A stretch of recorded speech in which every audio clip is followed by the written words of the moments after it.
नमस्कार, capital TV Uttar Pradesh में आपका स्वागत है और मैं हूं आपके साथ साइमा। देश में रामलला की प्राण प्रतिष्ठा के साथ ही लोकसभा चुनाव की तैयारियां भी तेज हो रही हैं। साथ ही चुनाव को लेकर एक दूसरे पर आरोप प्रत्यारोप का दौर भी शुरू है। आए दिन समाजवादी पार्टी की तरफ से बसपा मुखिया मायावती पर विवादित बयान सामने आते रहते हैं, लेकिन इसी बीच में मायावती ने अपने ऊपर लगे झूठे आरोपों पर अखिलेश यादव पर पलटवार करते हुए जमकर बरसी हैं, जिसके बाद सियासी बाजार गर्म हो गया। तो ऐसा क्या बसपा मुखिया ने बयान दिया है, देखिए हमारी इस खास रिपोर्ट में।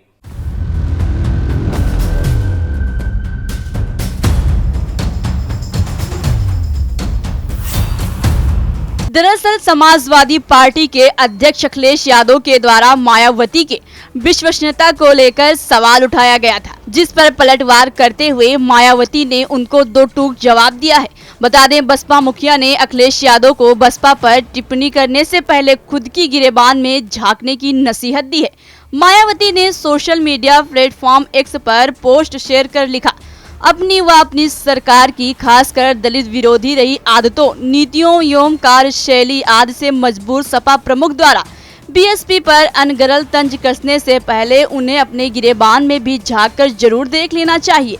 मायावती ने कहा कि समाजवादी पार्टी का दामन भाजपा को बढ़ाने व उससे मेल जोल के मामले में दागदार रहा है।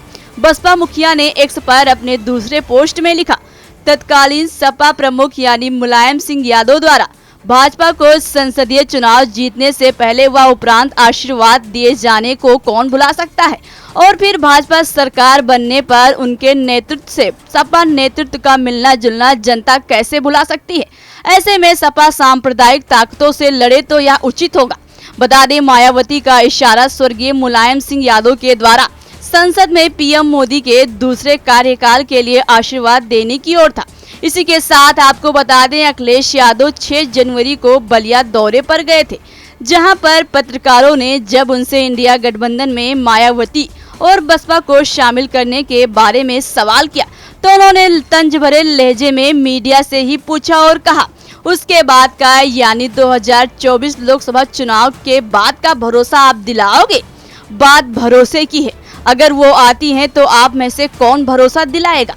जानकारी के मुताबिक हाल ही में हुई इंडिया अलायंस की बैठक में अखिलेश यादव ने मायावती को शामिल करने के लिए असहमति जताई है। आपको जानकारी के लिए बता दें, बसपा और सपा ने मिलकर यूपी में 2024 का लोकसभा चुनाव लड़ा था। उनके गठबंधन में तीसरी पार्टी आरएलडी भी थी। इस चुनाव में बीएसपी ने 10 सीटें जीती थी, जबकि सपा को 5 सीटों पर जीत मिली थी। आरएलडी का तो खाता भी नहीं खुल पाया था, लेकिन चुनाव के तुरंत बाद बसपा सुप्रीमो मायावती ने गठबंधन तोड़ने का ऐलान कर सपा से अलग हो गई और आजमगढ़ और रामपुर लोकसभा सीटों के लिए हुए उपचुनाव में बसपा ने अपने उम्मीदवार मैदान में उतारे। आजमगढ़ से सपा के धर्मेंद्र यादव को भाजपा के दिनेश लाल यादव उर्फ निरहुआ के हाथों करारी हार का सामना करना पड़ा था। रामपुर में भी बीजेपी के घनश्याम लोधी को जीत मिली है।